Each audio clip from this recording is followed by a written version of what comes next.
রাজধানীতে সরকার সমর্থকদের সঙ্গে বিক্ষুব্ধ জনতার ধাওয়া পাল্টা ধাওয়া গুলি অগ্নিসংযোগের মধ্যে দিয়ে শেষ হয়েছে ছাত্রদের ডাকা অসহযোগ আন্দোলনের প্রথম দিন।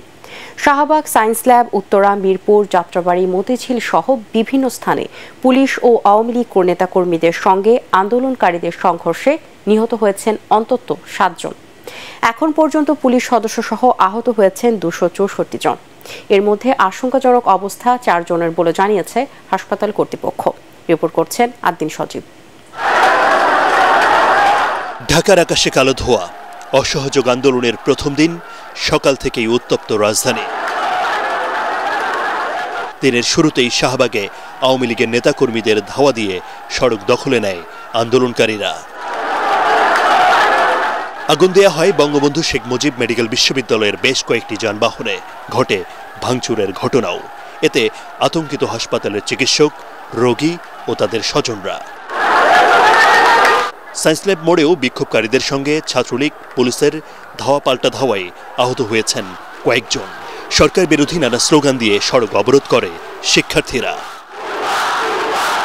11টা বাজে আসার পর 5 মিনিট এখানে আমরা আন্দোলন করতেছি, আর ওখান থেকে হঠাৎ পুলিশ ছাত্রলীগ হচ্ছে আপনার মারতেছে, গুলি মারতেছে, টিয়ারশেল মারতেছে। তারপর আমরা ধাওয়া দিছি পর ওখান দিয়ে বের হয়ে গেছে। এটা কেন করলো?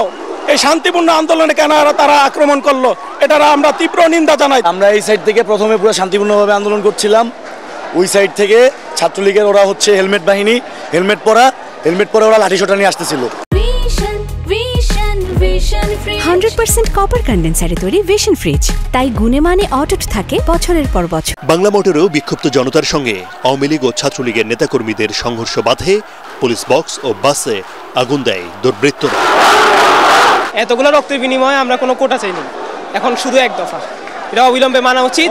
আমাদের ভাইদের রক্ত নিয়েছে, আমাদের যদি রক্ত দিতে হয় আমরা দিতে প্রস্তুত আছি। আমরা রাজপথে আছি, রাজপথ আমরা ছাড়ি নাই। আমাদের ছাত্ররা যেভাবে আসছে তারা কিন্তু নিরস্ত্রভাবে আসছে, এখানে যেভাবে পারতেছে সেভাবে এখানে তার আন্দোলন যোগে। আমাদের উপর আবার ছাত্রলীগ দিয়ে হামলা করানো হচ্ছে।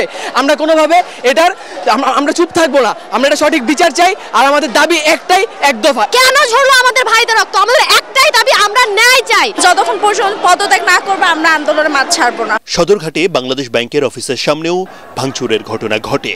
ঢাকার সিএমএম আদালতে পুলিশের গাড়িতেও আগুন দেয়া হয়। থমথমে পরিস্থিতি যাত্রাবাড়িতেও।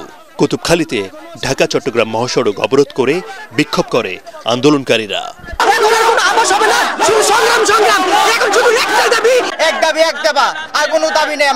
মিরপুর 10 ও 13 নম্বরে পুলিশের সঙ্গে শিক্ষার্থীদের তুমুল সংঘর্ষে বেশ কয়েকজন আহত হয়।